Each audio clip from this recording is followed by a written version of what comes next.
എല്ലാവർക്കും നമസ്കാരം. ഭഗവാൻ കൃഷ്ണൻ തുടർന്ന് പറയുന്നു, അല്ലയോ അർജുന, കർമ്മം ചെയ്യാതിരുന്നതുകൊണ്ട് മാത്രം ആരും കർമ്മഫലങ്ങളിൽ നിന്ന് മുക്തരാവുന്നില്ല. ഒരാൾ സന്യാസം കൊണ്ട് മാത്രം പൂർണ്ണത നേടുകയുമില്ല.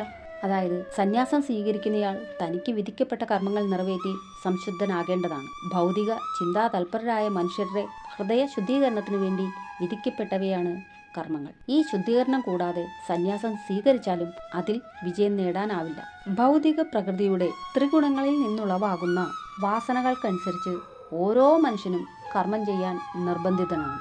ആർക്കും ഒരൊറ്റ നിമിഷം പോലും തങ്ങളുടെ കർമ്മത്തിൽ നിന്നും ഒഴിഞ്ഞു നിൽക്കാനാവില്ല.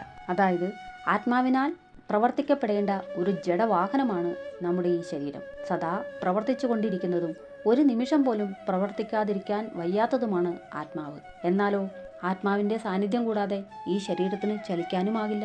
ഈശ്വരഭക്തി ഇല്ലാത്ത ഹൃദയങ്ങളിൽ ആത്മാവ് മായയിൽ മുഴുകി പ്രേരിതനായി ഭൗതിക ശക്തിയുമായുള്ള സമ്പർക്കത്താൽ ത്രിഗുണങ്ങൾ കൈക്കൊള്ളുന്നു. അങ്ങനെ അയാൾ ജഡസ്വഭാവത്തിൽ ലയിക്കുന്നു. ഇന്ദ്രിയങ്ങൾ അയാളെ നിയന്ത്രിക്കുകയും ചെയ്യുന്നു. അതിനാൽ കൃഷ്ണാവബോധം കൈക്കൊള്ളുകയും ശാസ്ത്രവിധിക്കനുസരിച്ചുള്ള നിർദ്ദിഷ്ട കർമ്മങ്ങൾ നിറവേറ്റുകയുമാണ് നമ്മുടെ ലക്ഷ്യം. മലയാള പരിഭാഷ. നിയതമാം കർമ്മത്തെ ആചരിക്കായയാൽ മുക്തമാവില്ലടോ കർമ്മഫലങ്ങളും. നിയതമാം കർമ്മത്തെ ആചരിക്കാതുള്ള സന്യാസയോഗവും നിഷ്ഫലമാണടോ. കർമ്മങ്ങളൊന്നുമേ ചെയ്യാതെയുള്ളൊരു മനുഷ്യരില്ലെന്ന് കേട്ടു ധരിക്കുക. പ്രകൃതിതൻ 3 ഗുണത്തിനാലുള്ളൊരു വാസനയാണടോ കർമ്മങ്ങളാകെയും. എല്ലാവർക്കും ഭഗവാന്റെ അനുഗ്രഹം സദാ ഉണ്ടാകട്ടെ എന്ന് പ്രാർത്ഥിച്ചുകൊണ്ട് നന്ദി, നമസ്കാരം.